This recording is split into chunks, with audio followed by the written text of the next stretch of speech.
All right. My name is Jeff Anderson. I'm standing here today with two colleagues, Trusha Goff and Greg Gianforcaro. And we are also standing with and honored and privileged to stand with John Bellocchio. John Bellocchio is a courageous survivor of abuse, sexual assault by Cardinal Ted McCarrick. And John Bellocchio has filed this complaint in his own name, naming the Roman Catholic Diocese of Newark, the Archdiocese of Newark, and McCarrick.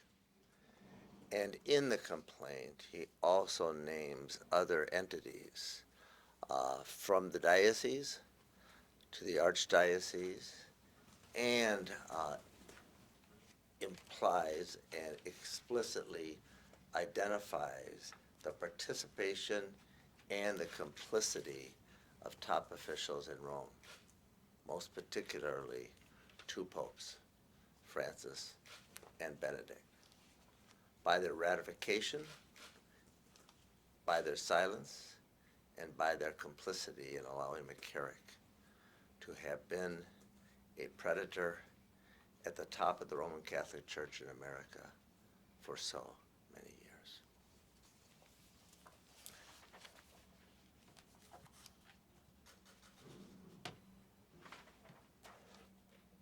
Under the new law in New Jersey, survivors, and today John Bellocchio has made the choice, and a very courageous one, to do something that had not been done before, and that is take on the top cleric in America and name the Vatican as complicit in the concealment of and the protection of a known predator, McCarrick. It was in 1995 that John Bellocchio, at the age of 14, at his local parish, was violated by a man and by this official that was at a visitation of his parish. John is and was a devout Roman Catholic, and then an altar server. And his family had raised him to revere and trust. And in McCarrick, he saw and revered and trusted. And at his parish, McCarrick assaulted him in 1995, 96.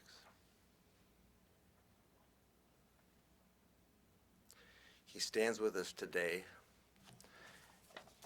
as the plaintiff in this complaint under this new law that allows survivors of abuse to identify their offenders, the offenders, and those that chose to protect them and give them safe harbor. McCarrick has been protected for decades, has been given safe harbor in his predatory ways for decades, and that protection and that safe harbor runs not just from top officials in America who are colleagues of McCarrick's, but all the way to Rome. And that is both Pope Benedict and Pope Francis. And so, John Bellocchio, please step up, introduce yourself, and then tell us why you chose to take this action today, in which you used your name when you didn't have to, and chose to identify all those in this complaint that you now have. Thank you, Jeff. The reason that I chose not to do this anonymously, and the reason that I chose to do this using my own name, is because when it comes to, frankly, the truth, there is nothing to hide. When we are shining light forward on what truly amounts to darkness, there is nothing wrong with owning the fact that you can guide that light, and that is exactly why I have chosen to do this without anonymity granted by the law, but instead to use my name to be able to move forward and to help the Catholic Church move forward, because it is time that they own, claim, and acknowledge their sins and clean the house from the top down. John Bellocchio, you were raised and have been raised in a very devout Roman Catholic family Yes. and educated in Catholic schools, correct? Partially, yes. And actually have a work history that reflects that you're an educator by trade, have worked as a teacher Yes. in private Catholic institutions, as an administrator, as a principal, Yes. in a variety of vocations, all devoted to and a part of your faith, right? Absolutely. When you were 14 years old, you were at your parish, and McCarrick was visiting the parish at that time. Is that correct? That's correct. And you knew him to be the top official he was at that time, Absolutely. and honored to be in his presence. Very much so. So, as a devout Catholic, how has what was done to you at the age of 14 affected your faith and your ability to practice it as you had been taught to? It was very compromising to be able to practice it as I had been taught to, because I had been taught to believe that the magisterium of the Catholic Church, its governance, was perfect and was guided by God. And I knew for a fact, at least in one very obvious case, that that was not the case.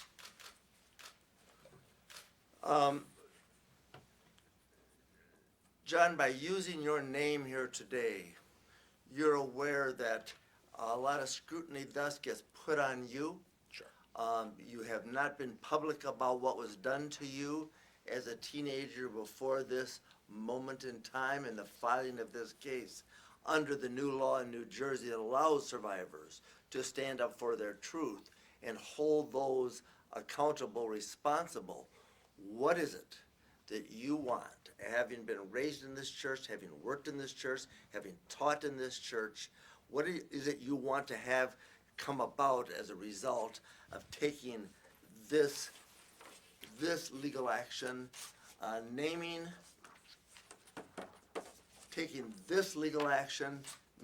McCarrick as the offender in this civil action? I want there to be real, effective change from the top down. And it is time for the bishops, the archbishops, the cardinals, and even the Holy Father to stop hiding behind their titles and their robes and acknowledge the truth that lies in front of them, and to fix it, because they are entrusted not only by their flock but by God to do so. And they have a moral imperative and a moral responsibility to do it, and do it now. Having been raised in the church as you have, and having been educated as you have, as a teacher, as an administrator, as a principal, having worked for the Archdiocese of New York and others, you have followed how this issue of child sexual abuse has been handled across the country. Sure. And why is it in this complaint do you not only name the diocese, but you actually implicate Rome and the popes, Francis and Benedict? Why is it was important to you to put that information in this complaint and name them as legally responsible for ratifying and giving safe harbor to Cardinal McCarrick as a known predator to them?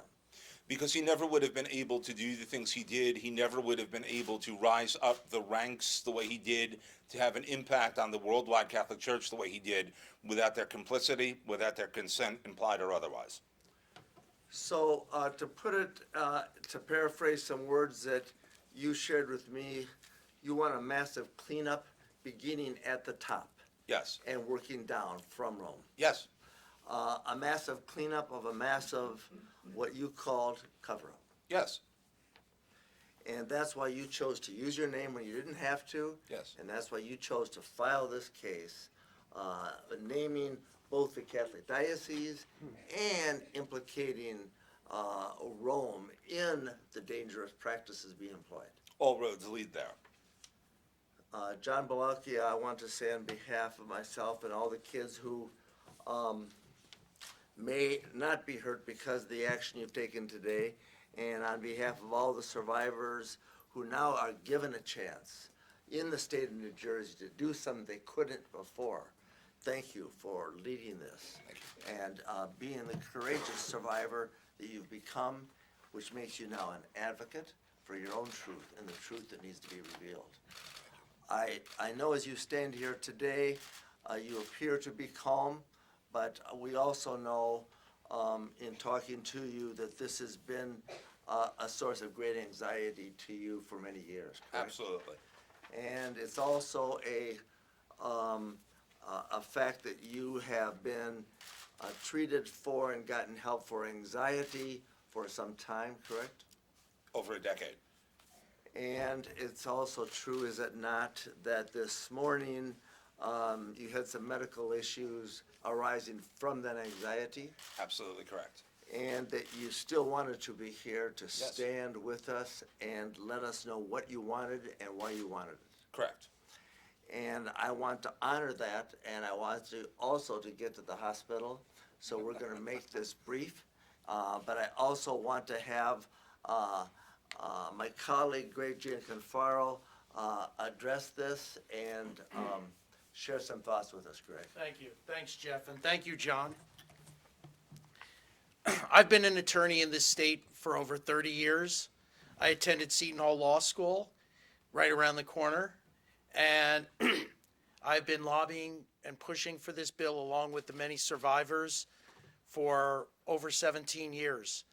And let me explain that this day is a great day in the state of New Jersey because finally Senator Vitale, and I really have to recognize him and his contribution to this situation, but we now, the state of New Jersey has a law that opens up the statute of limitations, the civil statute of limitations, for a period of 2 years, and will hold institutions like the Newark Archdiocese.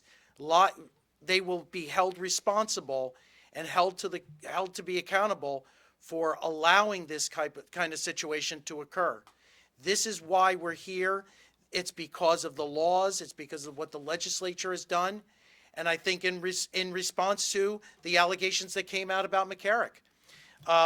So for the next 2 years, beginning yesterday, December 1st, 2019, through November 30th, 2021, anyone who's been sexually abused within the state of New Jersey has 2 years to bring their cause of action and hold institutions accountable. This is a great day, and finally, children will be protected in this state. Thank you. John, step forward one last time, too. I want to address a couple other things. One of the things that John Bellocchio has done is to stand up for his truth, to do what can be done to make things safer and to make things better and to have kids protected, and for that we're thankful. You're also familiar with the practices that have been employed by the Catholic Archdiocese of Newark and across the state as an administrator, as a teacher, and you really know and believe that they can do better and come clean. Is that right? Absolutely.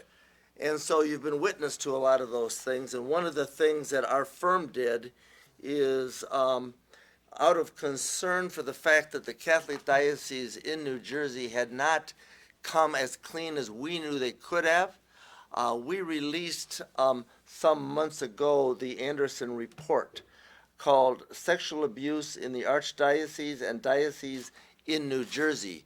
And in it, we name all of the priests who have worked in New Jersey who have been publicly accused of childhood sexual abuse, and included in it the histories that were publicly discernible by us.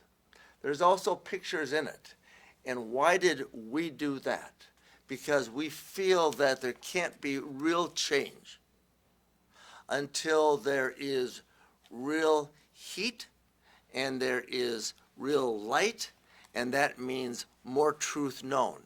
And we know that from Rome on down, there has been a long-standing practice of secrecy. There's been a long-standing pattern of deceit and concealment. And we also know that the popes and the Catholic bishops in New Jersey have made pledges and promises, but the practices employed remain infirm, remain defective. And the experience that we now are addressing in this lawsuit pertaining to McCarrick are the most dramatic example of how they continue to protect reputation. And one of the most prominent priests, prelates, archbishop, cardinals, and powerful men in the country, because it is still about preservation of reputation. And so this lawsuit is designed, and the first one filed, I think, here in New Jersey, designed to bring that change. And that's why you stand among us today. Yes. And for that, John Bellocchio, we are really, really grateful to you. We know that it has been a difficult journey, and not just this morning before you came, but for the many years that you have suffered in silence for so many. And we know that McCarrick has a long history, and we know the patterns and practices in some ways have appeared to improve, but having been in this space for 37 years and having detailed and stood with survivors like John for those years and now those decades, there is still so much more to be done. And why hasn't it been? Because all roads lead to Rome, and this suit and your effort today is designed to really address the problem at the top, and not just pertaining to McCarrick, but everything that isn't being done. Correct. With that in mind, we're not going to take questions, so you can get the medical attention you need. Is there anything more, John, that you need to say today and you want to have known today? I think one of the important things that I want to have known is that the reality is very simple. The Catholic Church can do better, should do better, and must do better to protect the children in its care. And if the Catholic Church wants to have a future filled with young people, it is time for eloquence of action and an end to eloquence of words. And that is really, I think, the clearest point here today. Thank you. Can I give you a Thank you. hug, man? Sure. Come on. We're not going to take questions today. I want John to get the medical attention. Yes.